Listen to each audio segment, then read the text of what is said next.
Good. Thanks. John reminded me to put this in recording and just welcome back everybody and to another Gururaj commentary and Gururaj satsang.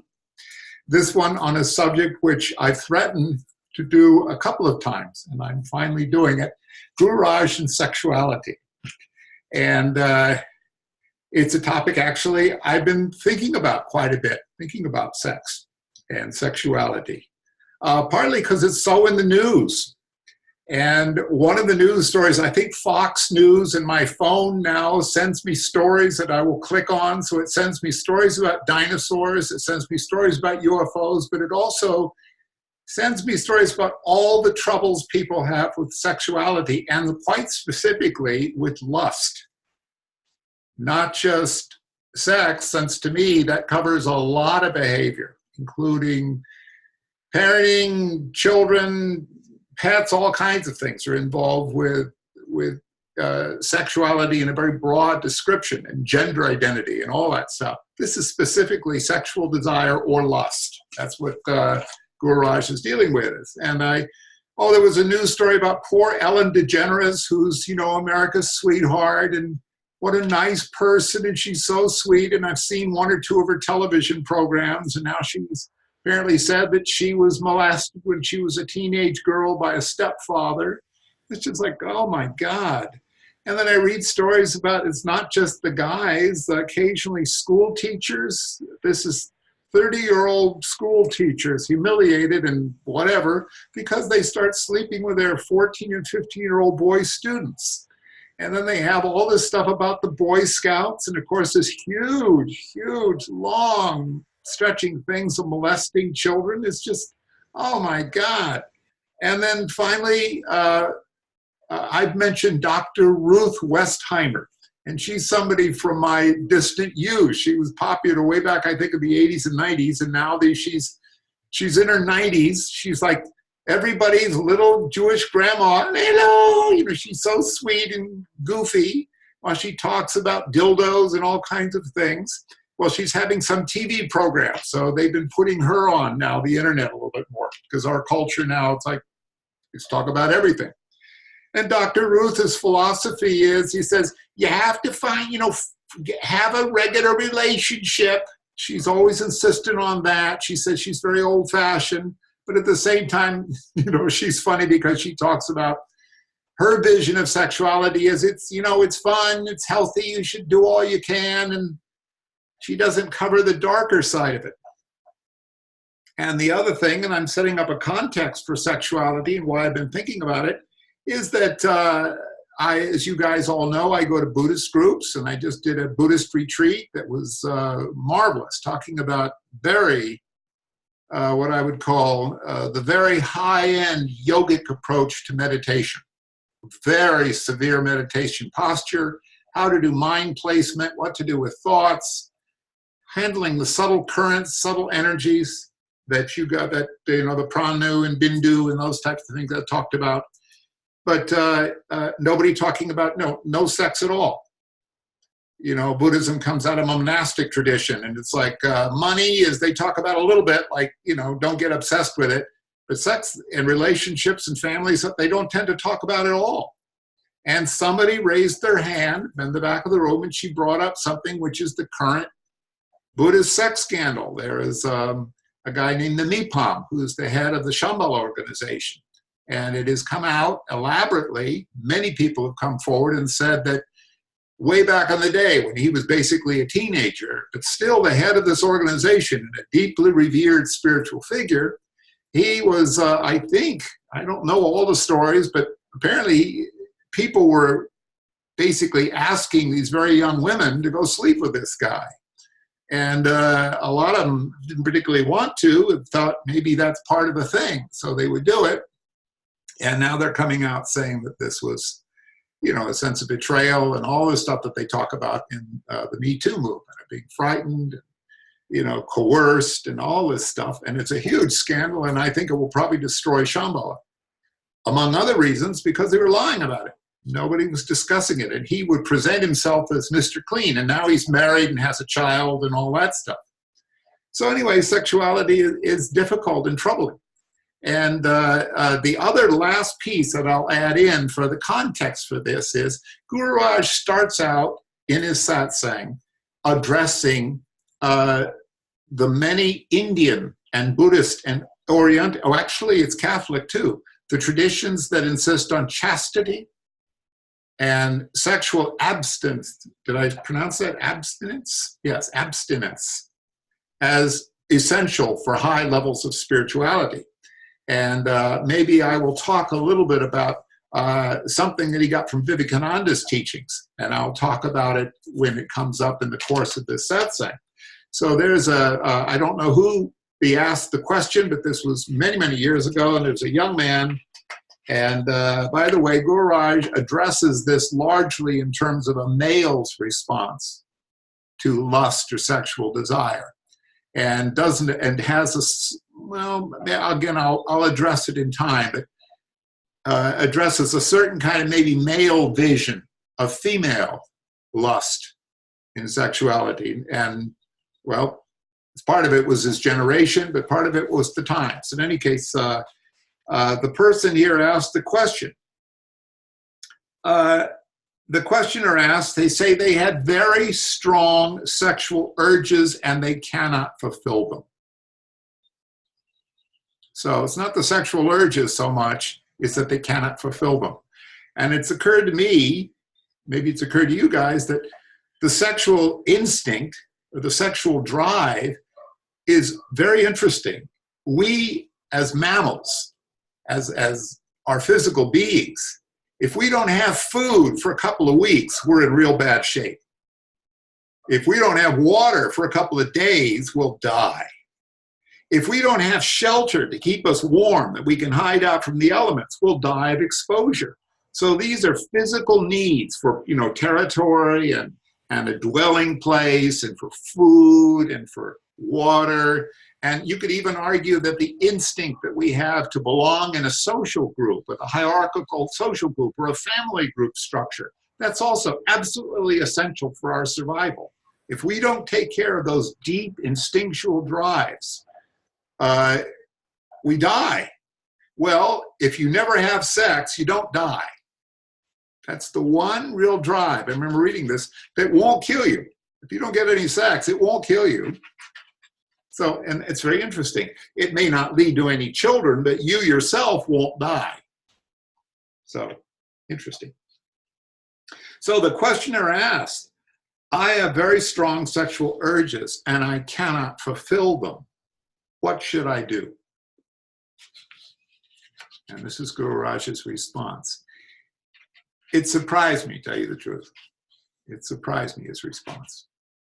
And it's subtle, a very subtle response. So Gururaj starts out with a big joke, as usual, and he says, oh, please don't ask me. I'm in the same boat. And of course, everybody bursts out laughing. And as we all know from the Guru, is he always, I wouldn't say, well, frequently, he enjoyed men and women, gender relationships. I don't know quite how he felt about homosexuality. I heard stories a little bit, but he didn't talk about it. Nobody did back in the early 80s as much. That was in the earlier stages of people being very open about homosexuality. Nowadays, no big deal. But in those days, it was kind of like, oh, you're coming out or something. It was more of a deal. And he tended to frame it then in straight kind of heterosexual way, but he was full of talk about men and women, and especially about women and God's perfect creation and all that stuff.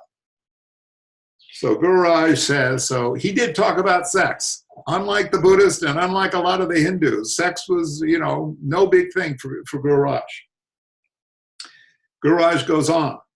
So you may have very strong sexual urges and you cannot fulfill them. So what do you do? Well, let's first examine where these sexual urges come from. Psychologists have proved that it is the strongest urge in man. By man, he means men and women. That urge is there to populate the earth. It's necessary for procreation. I'm getting more cats. They're not necessary for procreation, I don't think. If you were to go to a monk and you might, if, you know, with this problem, a monastic tradition or a monk or a nun, you might be told, well, you can't fulfill them, so just become a celibate. Well, that's not what I would say. Being told to become celibate by one of these monks is just monkey business. So Gururaj right off the bat says he is not in favor of he many times told us he was not a monastic. He was not an exponent of the monastic tradition. In another one of his tapes that he wrote about the Ramakrishna order, he said, celibacy and that monastic vocation, which goes along with no money, no property, no possessions, okay? All that he said is appropriate for a small percentage of people, but not for the vast majority of us. And I think about the disasters that are going on in the Catholic Church now because they insist on the ridiculous notions of chastity that causes all kinds of suffering. So Gururaj goes on, the sexual act is first committed in the mind. It's the equivalent of its physical expression because all urges, all emotions, all feelings originate from the mind. So when a person thinks of the sex act, he has already performed the sex act. A lot of us might really quibble with that. We'd say, no, it's a physical, it's a bodily sensation. And I thought about what he's saying here. The sex act, the urge may be there, but the sex act is largely fantasy. You know, we should all know that. A lot of what's involved with the sex act is fantasy. So he says, so if you've committed the sex act mentally, you've already basically performed it. So much for people who feel that they can escape lust as long as they don't actually express the sexual desire. He's saying if you're thinking about it, you're basically doing it. He said only the emission may be missing. Kind of a word joke, but he's talking about semen. Only the ejaculation or the orgasm for a woman might be missing. So celibacy is impossible. People who undergo various yogic practices will tell you that the sexual urge can be sublimated. It's turned into something which is termed in Sanskrit as ojas, meaning light. But that is a fallacy. The constituent of the emission, which is the semen, is gross matter. So how is that going to turn into light? If you say it's going to turn into light, what do you mean by light? And what is that light? Well, this is not defined. Now, every human being has been given certain organs, and these organs would not be there if they weren't meant to be used. So, what's he talking about here? I don't want to spend 5 minutes reading it. I'm going to let you guys look it up. Look up Vivekananda and Ojas. They misspelled it in the transcript. And so I wrote off to a tantric, an Indian philosopher and practitioner friend of mine. I said, what is he talking about here? And he wrote back, he said, I think he's trying to talk about orgies. And he said, no, that's what I kept getting when I type it in for the internet. I get orgy. No. And then I was meditating, actually, and the word just appeared. Like in a blank screen, I saw the word in white against black, O-J-A-S. And I wrote it down. When I got out of meditation, I looked it up, and that was it. It was actually something that Vivekananda refers to in Raj Yoga, and it deals with the sexual energies generated in the Muladhara chakra and the Swadhisthana chakras, especially lower chakras, by the yogis are transmitted, are transformed into spiritual energies and light, internal light. And Ramakrishna and many Chinese philosophers and other people said that absolute sexual continence, which means no sexuality at all, and for the man, no ejaculation, which, as Gururaj is pointing out, you'll have it in your sleep if you're young, and maybe if you're old too, but when you're young, you'll have an ejaculation in your sleep. But theoretically, if you have no ejaculation, this transforms into some kind of spiritual energy and elixir, a kind of inner light. And this is part of Chinese practice and certain spiritual practices. And Gururaj is basically poo-pooing the whole idea, but that's what this ojas, which is, if you're interested, look it up. By the way, I've heard one spiritual teacher say that women, because they're capable of multiple orgasms, have a higher potential of spiritual power and spiritual bliss because they're more sexually capable than men. If you women out there, so maybe you could be master yogis. So Gururaj is basically saying this old Chinese idea of semen somehow transforming into ojas or spiritual energy. You say, what are you talking about? That's a physical stuff that you're saying is turning into this immaterial spiritual energy? What is that about? So he goes on. These organs wouldn't be there if they weren't meant to be used. Now, we don't mean misuse or abuse, of course, but they're made for use. So Gururaj is going to talk about some kind of abuse of our physical sexuality. For a mature man and woman, the sexual act becomes something divine, something extremely beautiful. A total mergence takes place between the man and the woman. And in that mergence, a forgetfulness occurs. Memory and forgetfulness are allied to each other like two sides of the same coin. The stimulation in man or woman is because of memory, because of having had similar experiences in the past. Even in the animal stage, then a memory naturally wells up in the mind of that pleasurable occasion. That should be self-explanatory, that these samskaras are impulses towards sexuality and being sexually aroused by, he's talking about by somebody of the opposite sex, or in our case, of course, somebody of the same sex. But being sexually aroused is based on previous experiences of pleasurable associations with those memories. And I'm tempted to go on, but I won't because I don't know enough about it. But there's an interesting question about people who have strange association, like they get off on being spanked and things like that. Is that based on memories, perhaps in this life and previous lives? Probably so. He's saying, you know, our sexual pleasure is a function of our memory, previous experiences. The mind is where that memory resides, and that memory is what stimulates. During the act itself, but, he says, during the act itself, that memory must be forgotten, and you must be in the land of total forgetfulness. To forget yourself completely is to find totality in sex. To forget yourself means to completely forget your ego self. Interesting, because as we're all familiar with, I don't think I'm breaking promises. It's like, you know, you're in this heavy romantic encounter, either now, if luckily, or perhaps in your youth or sometime in your life, and yet you can't stop being anxious, or you're thinking, or you're worried, or you're preoccupied. Gururaj saying that's the problem. He said, you know, the sexual, he's saying, for what he's talking about here, it's about forgetting that self-consciousness. That's the function of the ego self, forgetting the self. Okay? In that moment of ecstasy, while peering into the eyes of your beloved, you are not there anymore. There is a force with you and you, a divine force, which is translated into its physical equivalent, that is just there.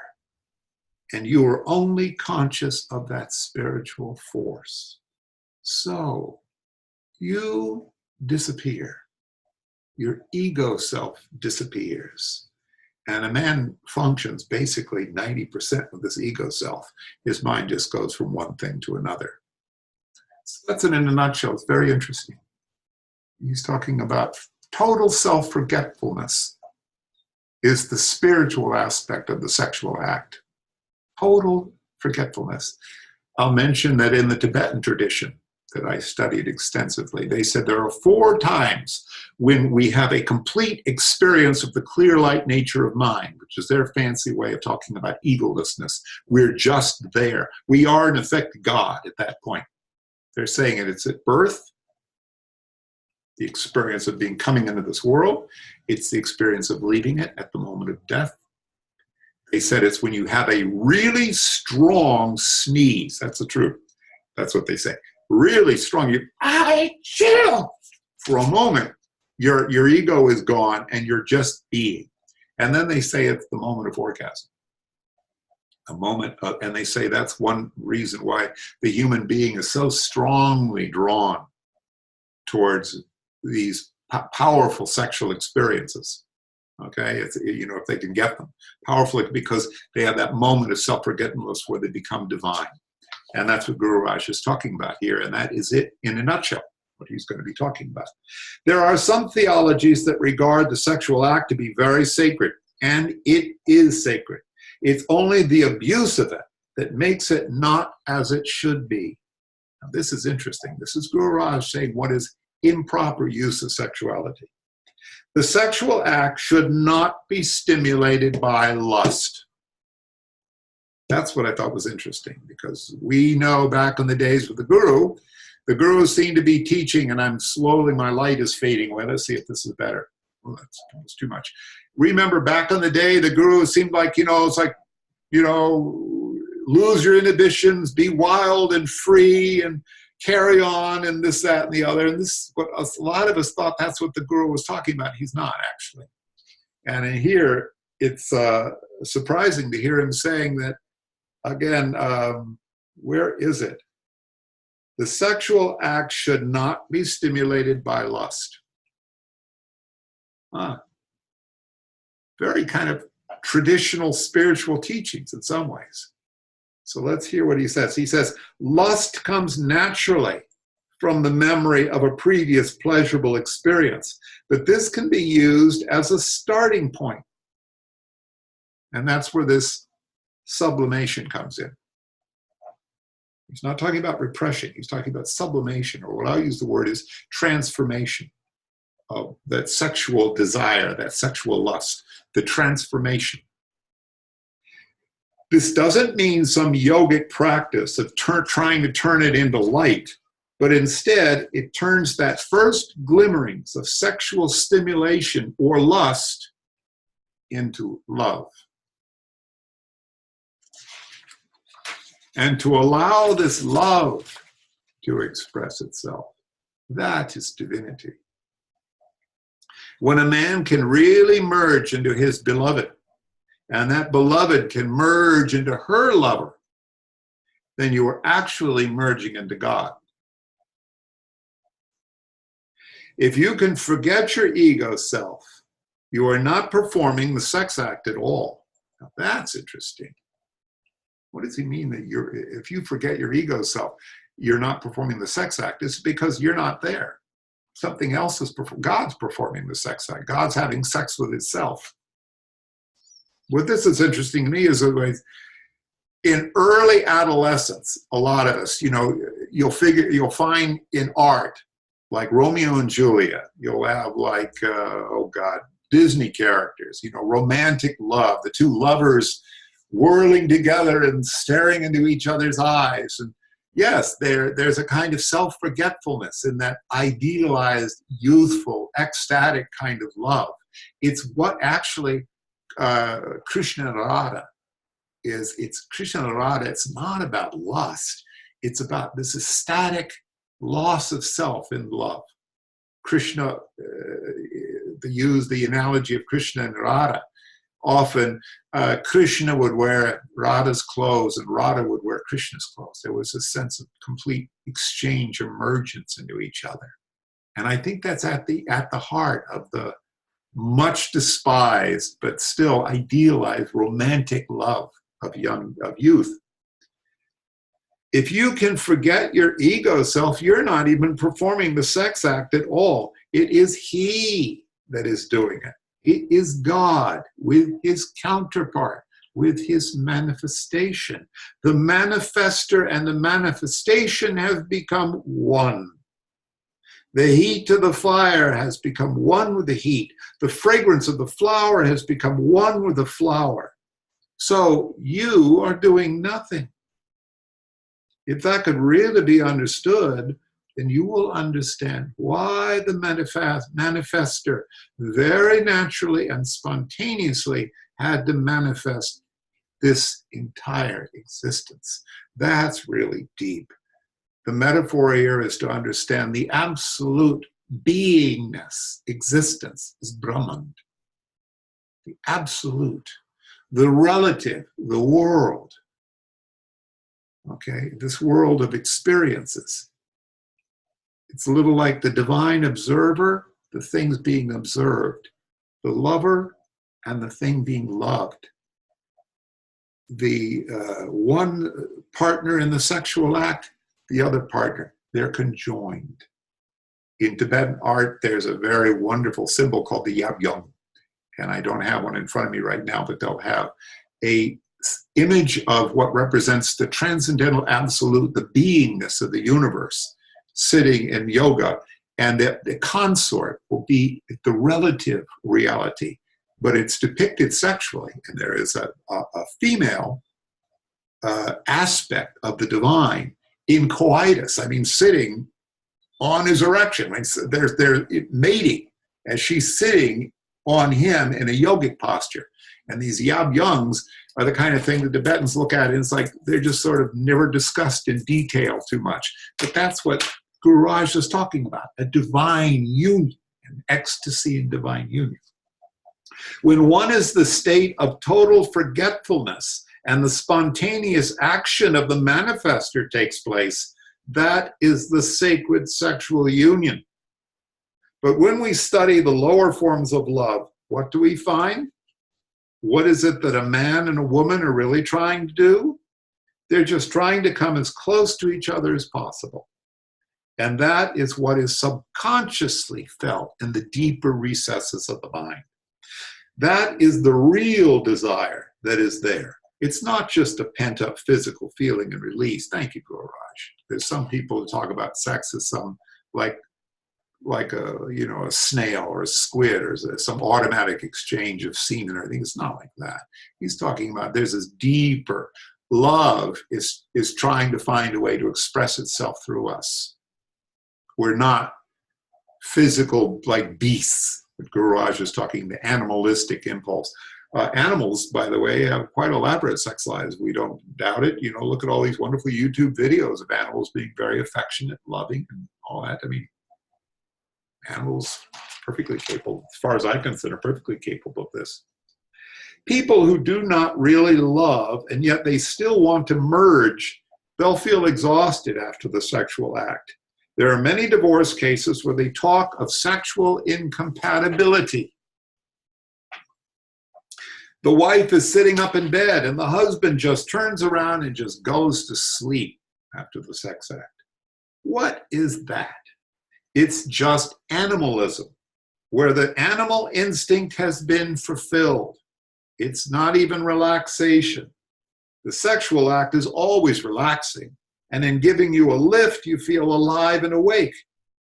But if it's a lustful act, you feel exhausted and spent, and you just turn around and go to sleep.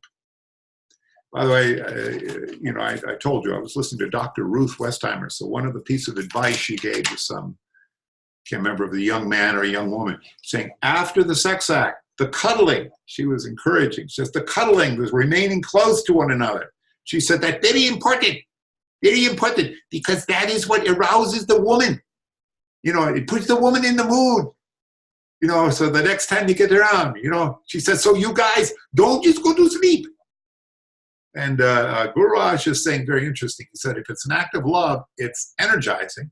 If it's an act of lust, you tend to just feel exhausted and go to sleep. Sublimation is possible only in the sense of elevating it to a spiritual sphere. It becomes a meditation. For everything in life is a meditation if you become established in yourself. If you have become one with yourself and have recognized that which you really are, then every action performed is a meditation. The action of going to the bathroom, the action of sitting down to eat, the action of walking, the action of talking is nothing else but meditation. And that meditation is a mediation. between your little ego self with the big self that you function within. Until you reach that stage of mergence in which no mediation or meditation is required, when you really realize that you're actually simply divine play, your divinity having its love affair with itself, that's what you are. In fact, I'll say from my experience here, we're basically that act of love. We're brought into this world as an expression of divinity. Now, this is the same process between husband and wife. You don't need to believe in God or even to have faith in God. It's just the starting point because you have to start somewhere. But if you can have all of your entirety merged into your beloved, you are closer to God at that moment than if you had been for hours and hours, day after day, in the various temples and churches and synagogues. For that meeting is practically indefinable. It's not analytical. It's like the night merging into the day and the day merging into the night without you ever being able to notice the separating line. It is a flow from day into night, and both are good. If that kind of flow is there between the beloved and the lover, then you don't need to believe in anything. Through the concrete object of your beloved, you become one with the entire universe. You become one with the abstract. You become one with the unseen. You become one with the unknowable, which the mind can't recognize, but the heart can experience. That's beautiful Gururaj poetry. And it is a wonderful vision of what's possible in a love relationship, in a marriage relationship, a wonderful vision where you genuinely experience that your partner is the divine. Remember, God is one, but it expresses itself in multiplicity. God is all nothingness. It's beingness. At the same time, it's love, it's compassion, its sexual act is all of this around us. And this was so beautifully said. It's like the night merging into the day and the day merging into the night without you ever being able to notice the separating line. It's a flow from day into night, and both are good. If that kind of flow is there between the beloved and the lover, then you don't need to believe in anything.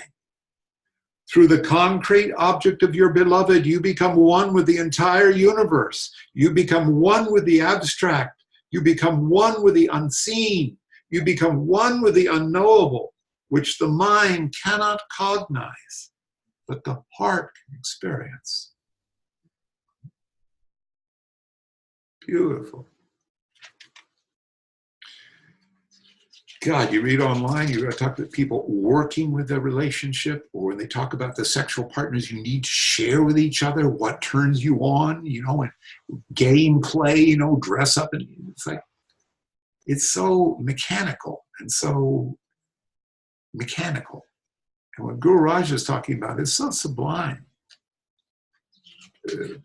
Difficult, because, like, gosh, that's asking a lot of just two people that have been together for a long time. And they're saying, the sex and everybody. It's asking a lot. He's asking a lot. I think this is how Gururaj experienced sexuality. It's asking a lot. For we poor patterned human beings. In that experience, you feel, I have merged with divinity. The duality of life has ceased, and when duality ceases, there will not be any friction at all, because it takes two to tango, which means it takes two people to have friction. But this dance of life is of one only. Everything else is merged into that siva, where it is within you. In that dance which creates the fire of life, the fire that dissolves that ego self, that fire that dissolves the grossness that is in you, that grossness and you are consumed in that fire of divine love.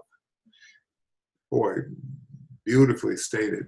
He's talking about something that, especially Siva, is often seen as the god Siva, is the transcendental absolute. I love this image personally, because to me, this stuff's very real. Siva is the Lord of yogis, sitting in deep, profound meditation on Mount Kailash, which is also Mount Mornu, the center of the world. Mount Kailash is an actual mountain that Siva supposedly lives on the top. He's a master yogi. He's the one with dreadlocks coming down here, and he's got a moon, and he's got a snake around him, and he has this trident symbol that he holds while he meditates, and he's an absolute sublime samadhi. At the same time, his consort, his opposite, is Umna, or Parvati, the mountain goddess. And she's the Himalayas that he's sitting on top of. She is the beauty of this world, and it's her duty to arouse Siva from his absolute transcendental state and to have him be aware of the beauty of this world. So she's extremely beautiful, Parvati. She is designed that no matter how gone or how pure you think you are, you will be aroused by Parvati. I've got a statue of her, and she's the Indian notion of absolute beauty, right? And for a woman, if that metaphor doesn't do it for you, Krishna, the divine beloved. Everything you could possibly ever want in a man. This is divinity asking us to open up, So, Gururaj goes on. This questioner has put a wrong emphasis on sexual prowess, on the mechanics of sex.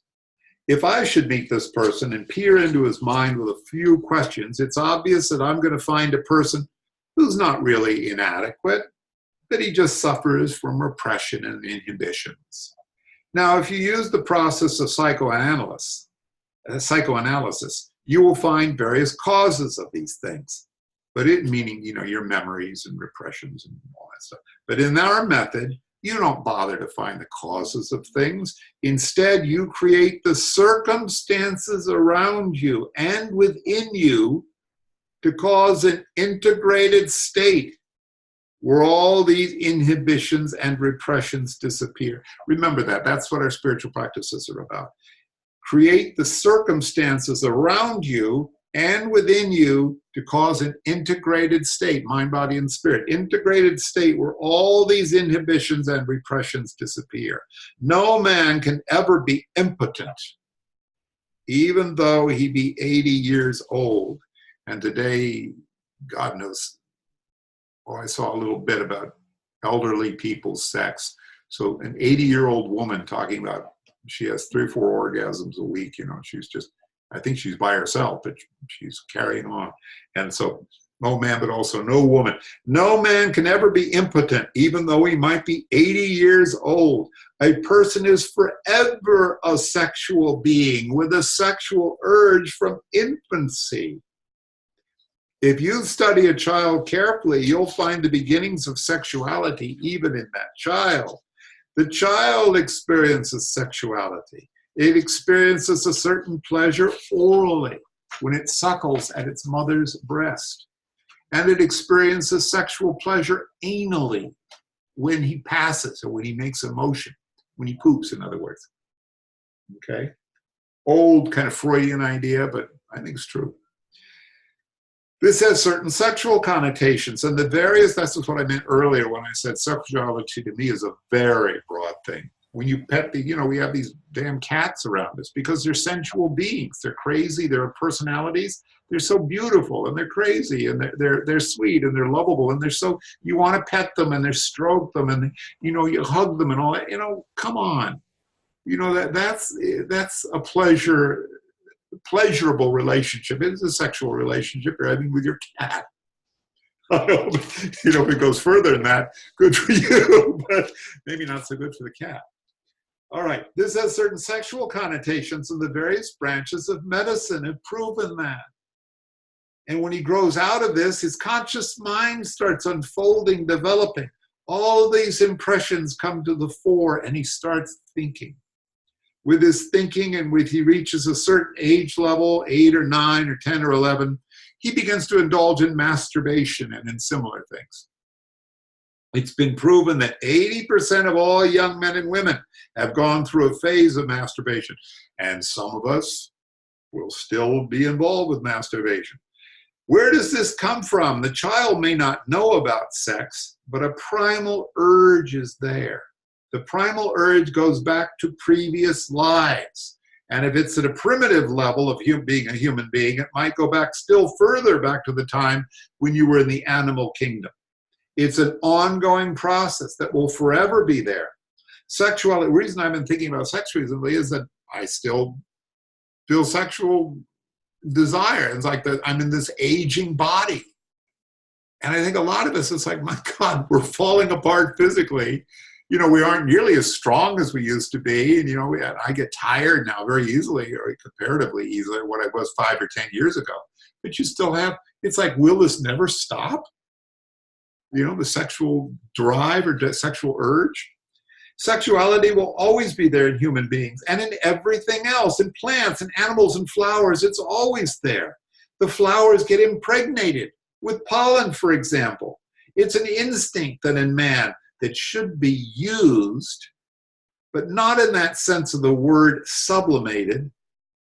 He means repressed. Instead, it's used in a proper way, so that that so-called animalistic instinct is merged into that godlike quality of the ability to love.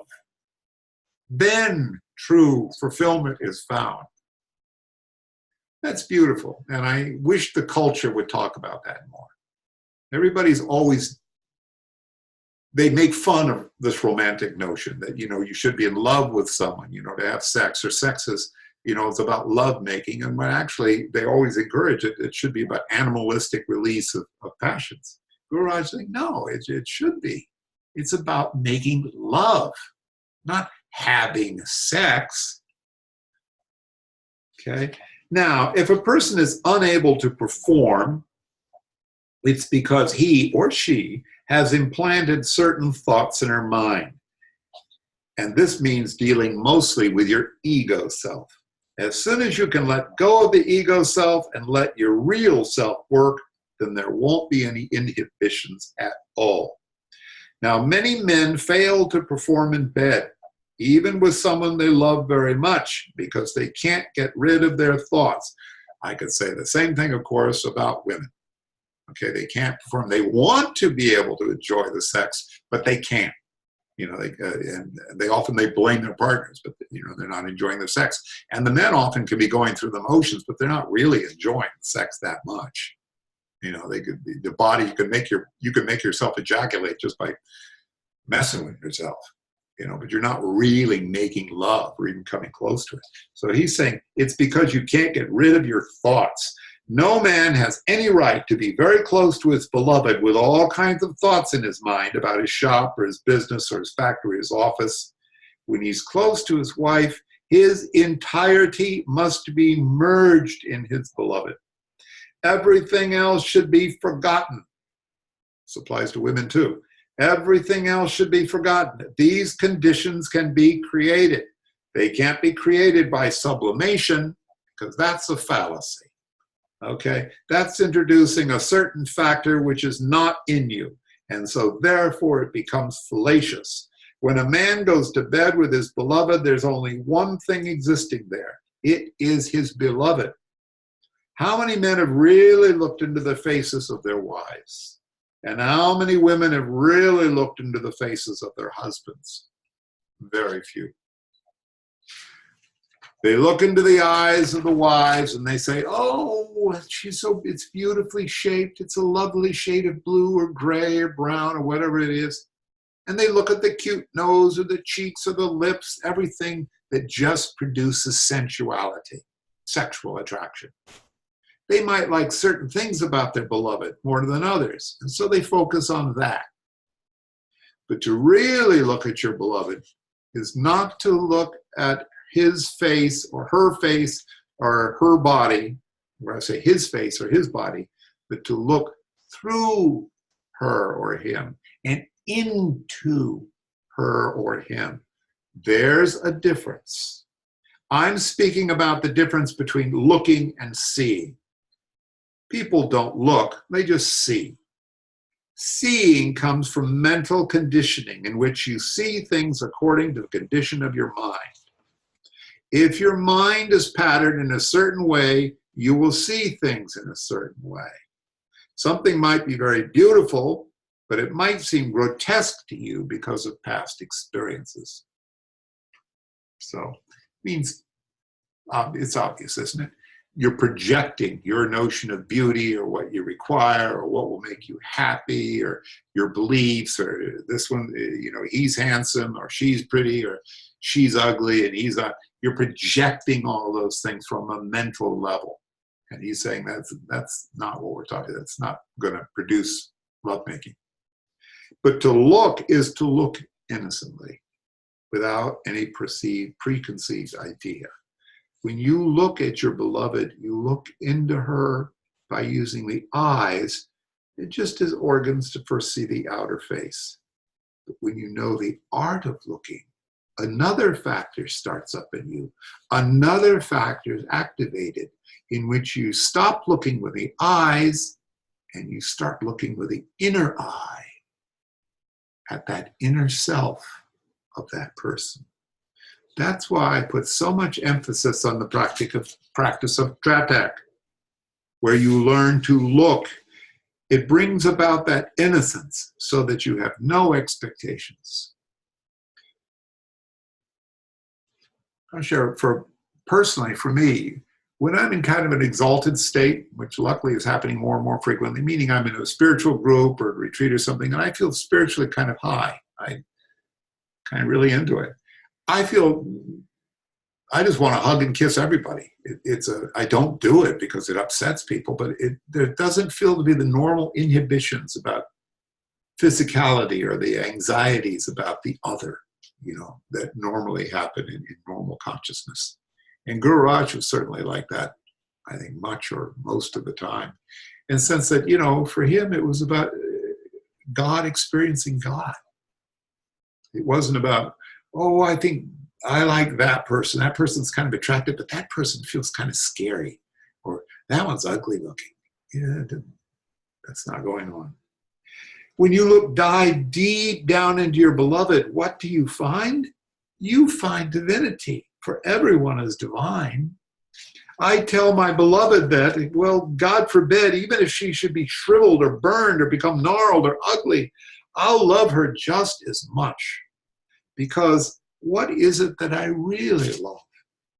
I love God. And you are just an outward symbol of that divinity that I love. So when a person learns to look, he sees divinity within the object, within his beloved. And then he comes to the recognition that, hey, wait a minute, that divinity that I'm seeing, that's just me. There's no difference. Oh. I like about it is this, we all have to think about, wow, I want to merge with, I want to experience the divine and realize my true self without thinking about it. We think about sort of meditating on our own somewhere or pondering the absolute or something. Gururaj is talking about being in bed with somebody and experiencing spiritual transcendence, where you experience yourself as the divine. You're in bed with somebody. That's cool. So that is how two people merge into each other. And that mergence is beautiful. You might know the story of two birds. It's a story from Ramakrishna. One bird was sitting up very high up in the branches on top of a tree. It was a bird with beautiful gold plumage. And down below there was a small bird pecking at all the fruits. Some of them were sweet, some were bitter, but it would be still occasionally gaze up and see that beautiful bird sitting up on top of the tree. And as he started plucking at the fruit day by day, he kept going a little higher and higher to find more fruits. He kept a little closer to the bird, but he still saw that bird sitting in such silence while he was busily plucking fruit. So finally, he got all the way up to the top of the tree, and the bird was gone, because he found the bird, it actually was just himself. There wasn't any other bird. It was always just himself.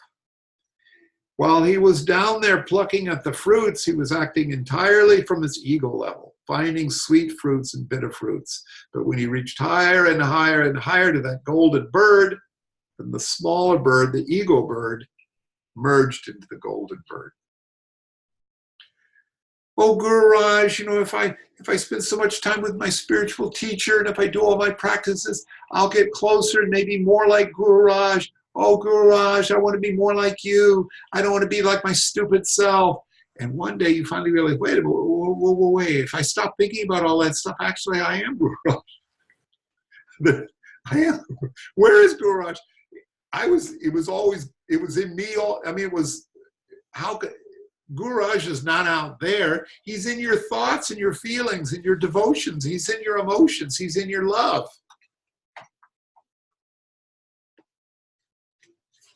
Right? Oh, I am Gururaj. Yeah. Where else would you find Gururaj?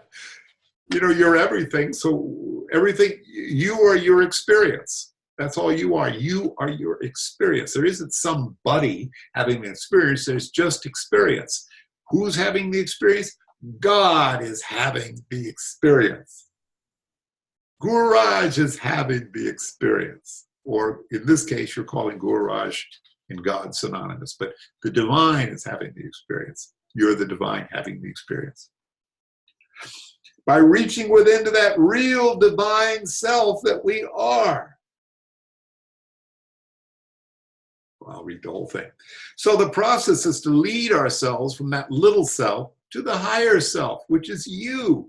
That little self is only a superimposition upon the higher self. We don't deny the reality of a little self. It's real, but it's not actual. There's no difference. There's a big difference between reality and actuality. What could be real might not be actual. For example, your thoughts and fears and emotions like that.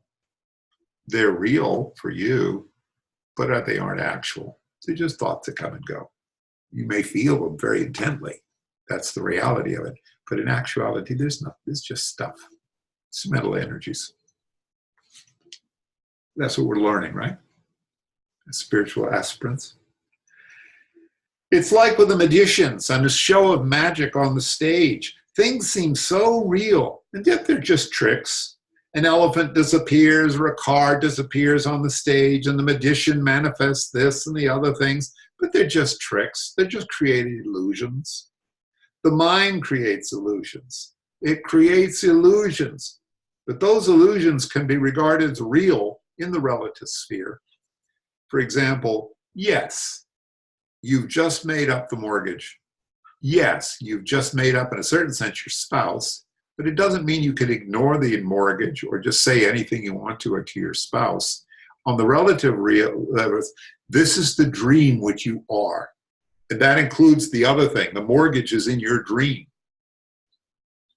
And if you don't pay the dream mortgage, then you're going to dream lose the house in your dream. Right? It's real in a relative way. But we don't stop there if we want to find that peace and joy, which is our true nature. How do we find that peace and joy? By reaching within to the real divine self that we are. As you get closer and closer, you will feel the heat of the sexual fire, especially for some people. It's a funny thing, but highly spiritual people are very sexual people. This is a discovery I've made by meeting highly spiritual people and discussing these things with them.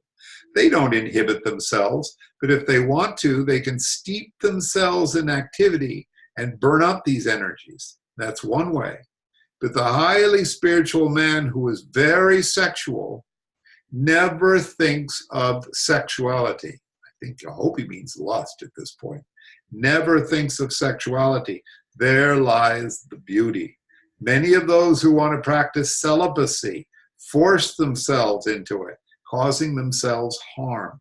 But with spiritual practices, automatically there won't be emphasis on sexuality at all. It will be there, but it won't be noticed or cared for or used. In other words, it becomes a spontaneous action not to get involved with sexual activities. And even if they do, they become totally non-attached to it. It won't create any impression upon their minds, which become samskaras. And every samskara, every action must have a reaction.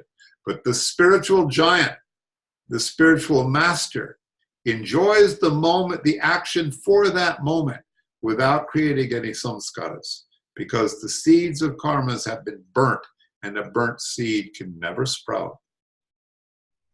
Very, I don't know, well, I think that's behind this thing with the Buddhist, with the karmapa, with the mipa, having sex with people. In theory, it's a spontaneous action. And in actuality, it creates karma with himself and with others. Because I guess it wasn't done with, well, I shouldn't editorialize. But he's bringing up a very complicated notion of a spiritual master not having ordinary sexual feelings.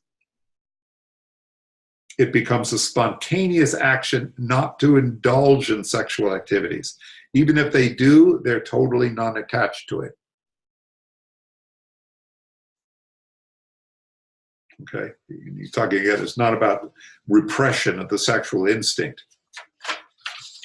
He's talking about, I guess, being free of the mental machinations that most or all of us are involved with. The ordinary man must try to live a sexual life, and there's nothing wrong with it. At the same time, sexuality must always be in remembrance of one factor. I am not the doer. He is the doer. I'm the instrument of the deed. That's a wonderful way to sanctify the sexuality. The sexuality is I am not the doer. The energy of the sexuality is the expression of he, the doer. The flute does not hear its own music, and yet also through it, wonderful melodies come out. So merge away. The more a person does his spiritual practices and meditations, the more he becomes capable of merging away so that he loses his little ego self. And the sexual urge becomes an expression of love in its truest sense. When they have the sexual act, people like to say they are making love rather than using the word coitus or whatever. But how can you make love? You cannot make love. That's a misnomer. How can you make it? You only experience it. It's nicer to say, oh, we were experiencing love. If you really do experience love and want to be truthful about it, you say, we were experiencing love, not making love. You are making believe. You make believe that you are experiencing love. Sexuality is one aspect of life, and it leads one to the highest aspirations of human beings.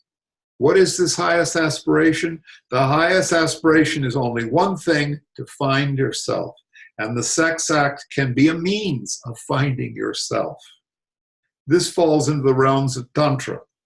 Tantra is a very deep science and a very elevated science, but not as it's practiced today. There are teachers here in America that teach Tantra, but it has nothing but free love, debauchery, and orgies. This is not what Tantra is. By the way, I've told the story that when I came out to California, one of the requests I put in the Divine was, I wanted to learn more about Tantra. As you know, Vajrayana Buddhism is basically Tantric Buddhism. Tantra, in that sense, means ritual. Okay, and a lot of ritual and a lot of deity worship, deity yoga. But also Tantra, this means harnessing, a little going back to that ojas stuff, harnessing the ordinary impulses of life towards possessions, towards ego, towards sexuality, towards self-expression, and finding them as divine impulses. That's the essence of what he's meaning here by Tantra. It's the spirituality of desire, as one of my books call it. Not trying to repress desire, not trying to channel it, but to utilize the energy of desire, the life impulse, the eros. A person must practice tantric yoga if he is established in self.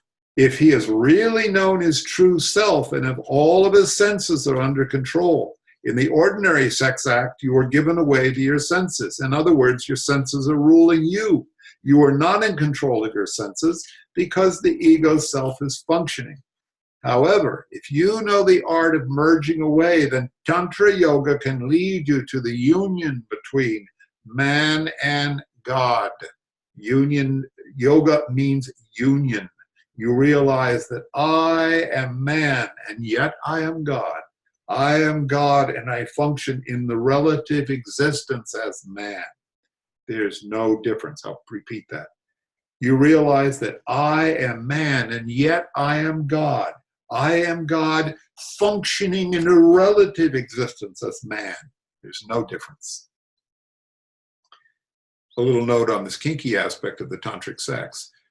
When you read descriptions of tantric sex, which is rarely practiced, but it's one of them, in ancient India and in contemporary things, it's not an orgy. It actually means sometimes actually the man gets an erection and you're in the woman, but you're not supposed to ever ejaculate.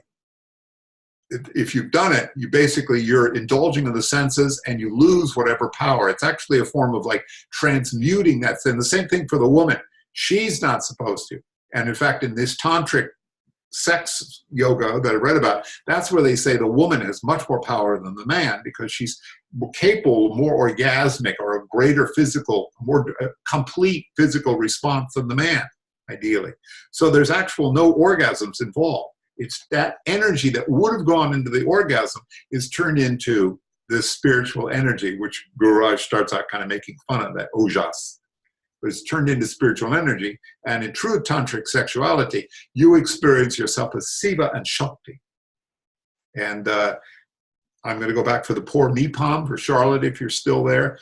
That is theoretically what in Tibetan Buddhism, they have consorts, which means the spiritual master is supposed to have a partner. And that's the kind of tantric energies they're supposed to be generating together. A little like Gururaj saying, using the sexual act, a sexual relationship, as a way of experiencing yourself as the divine. Cool, it works. And they say the reason it's not encouraged is because it rarely does work. People lose control and it turns into regular old sex. There's no difference if I am God and I function in the relative existence as man. That's very profound. In fact, that's enlightenment right there. I am God. I function in relative existence as a human being.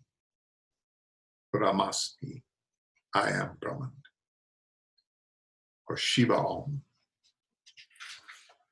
All the various facets of life, including sexuality, can lead one to divinity. But there's a great amount of preparation required so that you become in control of your senses. He's talking about Tantra again. You must know yourself, and then only should Tantra be practiced. Otherwise, it just becomes a license to commit all kinds of things. It becomes an orgy. Even if you're a gardener, if you do gardening perfectly, you'll find that through the perfection that you've achieved in your gardening, you can find God. If you're a shoemaker, if you make a pair of shoes perfectly, in perfection, where your entirety is dissolved in the perfection of creating that pair of shoes, you can find divinity. If you're a cabinet maker, if your entirety is involved in making the chair or the table to such perfection that the making of that chair and table becomes a deep meditation in itself. In finding perfection in the table, you come to realize that you are not the maker of that table. There was a higher force in you that made the table.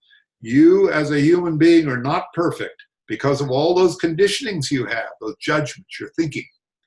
Instead, that perfection comes about because God, He, is perfect.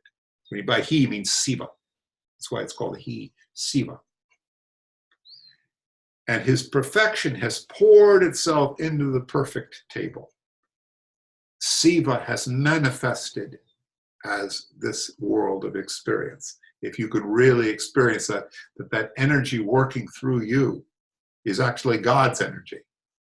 Okay, that's what he's talking about. And we're going back to also referring back to the original notion you talked about the way sexuality can be an expression of, spirituality, of spiritual perfection. One becomes established in oneself through meditation and spiritual practices where every action you perform will assume a totally different meaning altogether. It will heighten every action. Every action becomes sublime without trying to sublimate it. If you try to sublimate something, you're only acting, you're pretending. That sublimation comes of its own spontaneously because you've learned to flow spontaneously. So, sex problems really only require meditation. It's interesting. What he's implying here is you can't turn around and say, oh, well, here, dear, next time we have sex, let's really focus and make it into like, I'll be Siva and you be Shakti and we're gonna have divine sex. He said, nah, that's not gonna work. See, you're just pretending. He says that spontaneous flow, like some of the poetic passages he was talking about easily. You gaze into your beloved. He's implying here that actually, well, that's going to be a function of your meditation. You can't force it. That's a function of your elevated consciousness. Sex problems really only require meditation. I like that. If you are capable of experiencing the divine in you and as your expression, then you're capable of this sex act as an act of divine love. So I like that. Tell this to Dr. Ruth, first timer. Oh, just get yourself a dildo. Nope. He said, nope. Sex problems really only require meditation. The guru can show you which chakras to activate so you can get rid of all these inhibitions and repressions because the guru knows. So I like that. Instead of all this mechanistic or what I also hear on the internet is, like the men are not sensitive enough. They want to do this. And the women, the men are, and the men say, well, all she does is criticize me and, we can't get along and all that stuff. That's true. Okay, the Gururaj is saying basically, if you have that spiritual love, the sex is going to be all right. So, again, not what I thought it was going to be because of that one statement. He said, lust is not the way to go. That's very interesting. Quarter after it, let me open it up and let's see what people have to say. Unmute all. Unmute. Hello? What's that? Oh, that's outside. Let me close my window. I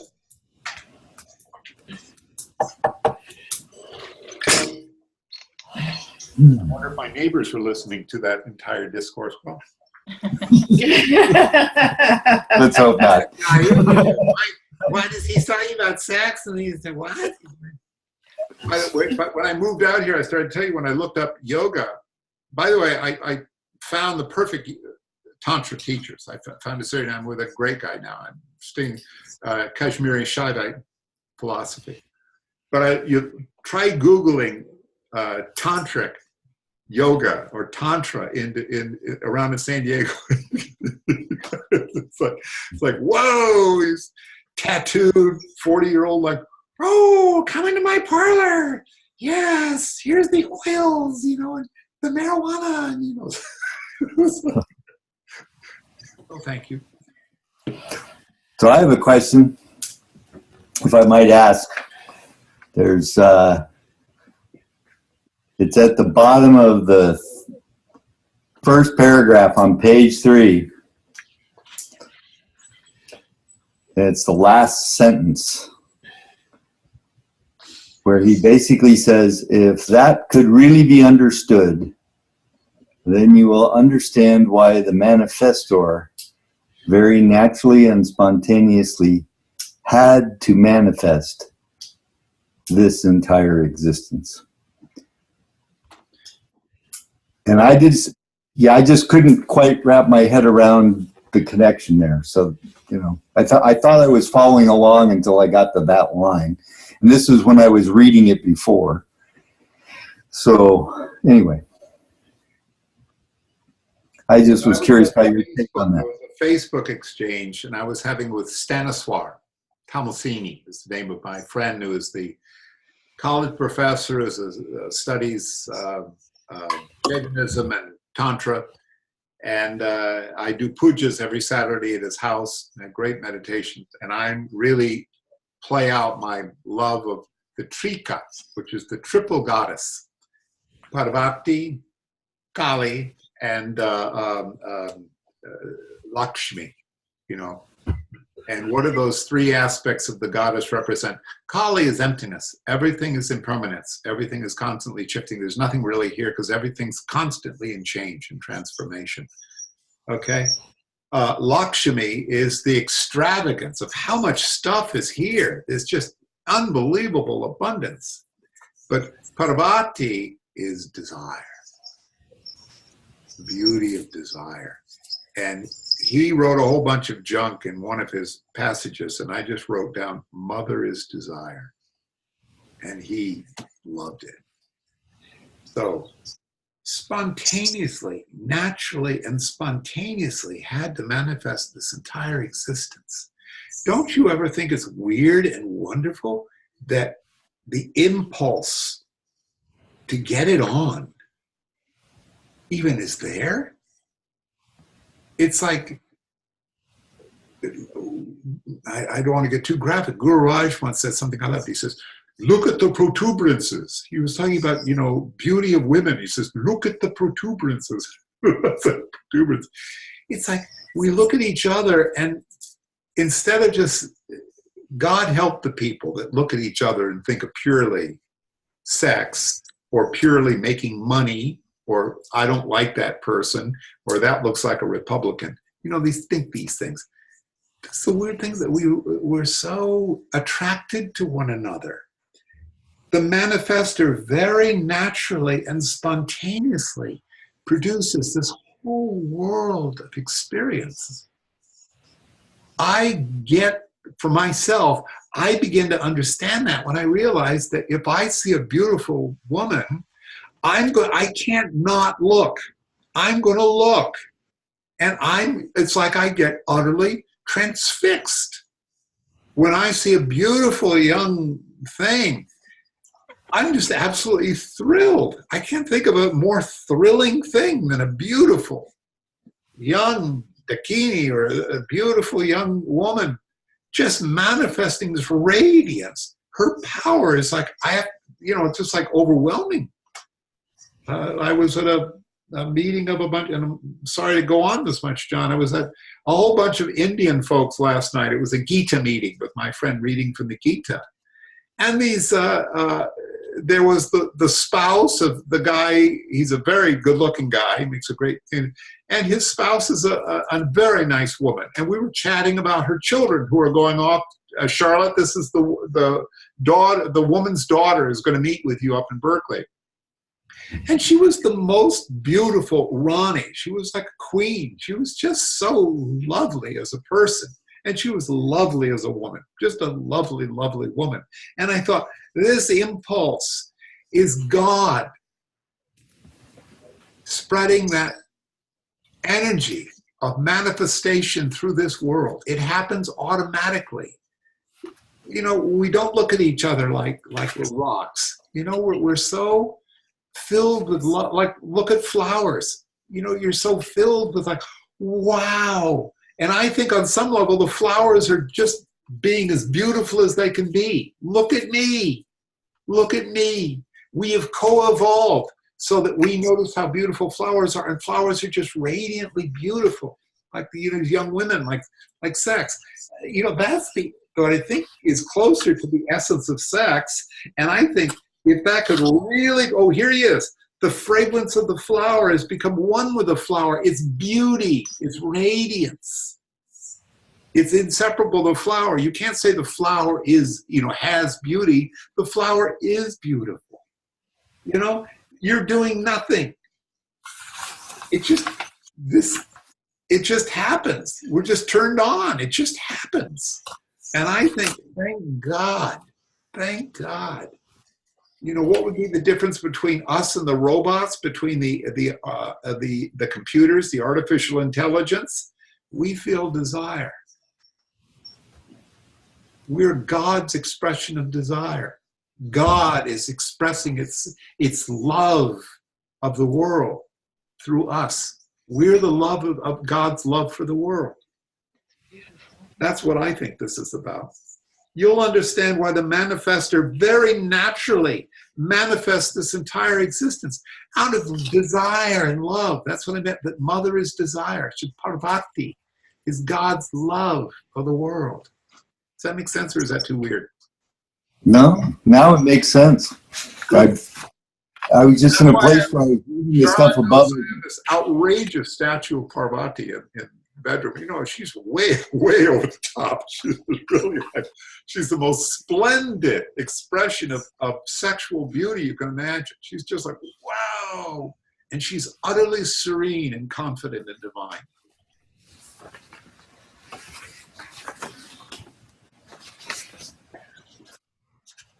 He's like, I really admire really handsome men, like George Clooney or something like that. They don't make a big fuss. They're just there. They're just there to enliven the entire universe with their beauty. And beautiful, beautiful women. You'll see one of them come on, and they aren't trying at all. They're just there. Let's see. I'm the best thing in your life right now. They're just there. And they are. These kind of, wow, great.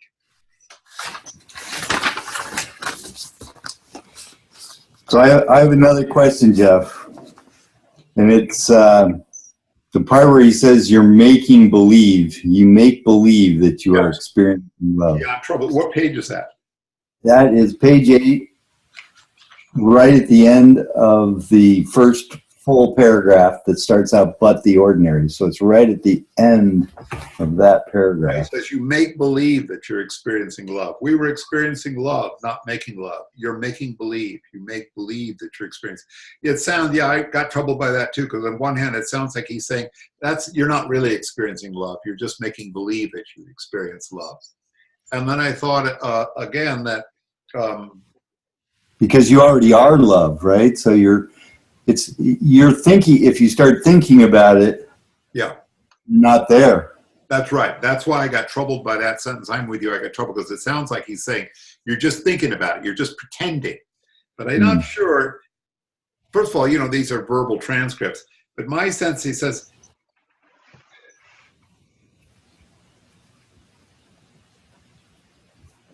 when you're having sex, and it's one of those times in sex where it actually is going very well, and then it goes real well, and then you start going like what he was talking about. You just sort of disappear in it, like that.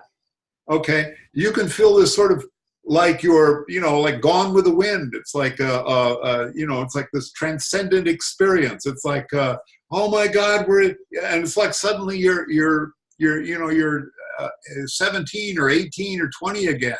Actually, sex often when you're really young can be kind of awkward and embarrassing. And if you're totally in love, you're just like, it's like Romeo and Juliet. I think that's what he's getting at. He's saying that getting carried away to the point where you're just Romeo and Juliet, maybe. But he's like, I have to read through that again. But how can you make love? You can't make love. That's a misnomer. See, that's what the thesis is. You become love, what you're saying. You can only experience it. It's nicer to say you're just experiencing love. If you really do experience love and want to be truthful about it, you can say we were experiencing love, not making love. Maybe he is criticized. If you're making love, you're just making believe.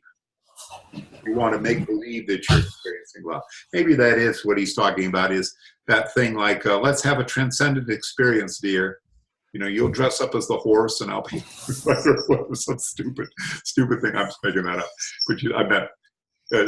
Maybe he is talking about trying to force the experience. what he's talking about here is what all of us want. We all want to have sexual relationship where we feel transported and taken in. You know, it's like it's another world. It's another. What was that Aladdin song, Charlotte? It's another world. Are you there, Charlotte? I don't know. I can't remember. Charlotte will say it, but yeah, I know you go. Yeah, you know the Aladdin song. That's what it's about. It's about being transported out of yourself, and you're suddenly not an ego self anymore. You're in a divine realm. You know, everybody wants that. That's why Disney makes a movie out of it. That's what it means when we'll always have Paris. You know, that's what Ingrid Bergman, and that's what they were having in Paris. They were transported out of themselves, out of the ego selves, and into divine love. We don't always get it, but that's what we all want. And Gururaj is pointing out that that's deep, deep within us, that yearning. That's the yearning for the divine beloved, which in our group we constantly turn. The yearning for Krishna or the yearning for Radha is the yearning for the divine beloved, the yearning for the Guru. And it's alive and well in our group. That's one of the things I love about our group. Is it's in a way it's erotic. It is an erotic fascination, but it isn't ordinary sexuality. And if you understand it as ordinary sexuality, then you've completely and utterly missed the boat. It's like somebody sitting down to a fantastic, expensive gourmet meal and they just wolf it down. It's not about food. It's about it's an experience. It's not about just eating lunch.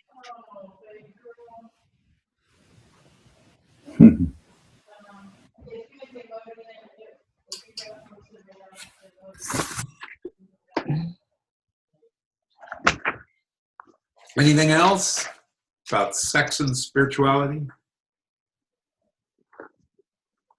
As I've said before, our culture is so mixed up about spirituality, but mostly about sexuality. It's funny, you know, when we read about people having $20 billion or Jeff Bezos or something like that, having $1 trillion, something, and his ex-wife, taking the money, and what did she do? She gave it to charity, or she gave half of it to charity. We think, what a swell thing to do. It's like, give me a frickin' break. She's still one of the richest people in the world. What if she gave every dime she had? But in our culture, we don't think having an enormous amount of money or having, you know, to us, just like there's nothing sacred or wild about that. But sexuality, we're really messed up about. Really don't know what to do with it. And Gururaj, in a way, it's delightfully old-fashioned, and in a way, it's very, very beautiful. This ideal that he expresses of sex as a form of sacred worship, sacred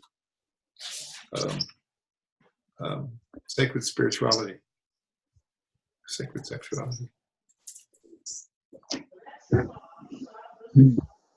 I hope everybody's going to the course and I get to see people in the course. I'm going to come and I think I'm going to try to do a chakra workshop again. And I know a lot more about chakras, and we could talk about, maybe we'll try to make ojas. We're going to try to make this spiritual light, which Vivekananda is talking about. Are you going to tell us which chakras to activate? Actually, Gururaj, when he gave you your chakras, he's finding the ones that are, quote, sluggish. And if you activate one and open it up, the whole flow goes. It's more, well, I won't tell it right now. I'll tell the whole theory then. I'll tell it at the course. Okay, sweethearts. Thank you all so much for coming. All right. Namaste. Namaste. Love you guys. Love you guys. Love Galaxy, J2 Pure, and Charlotte. Bye-bye.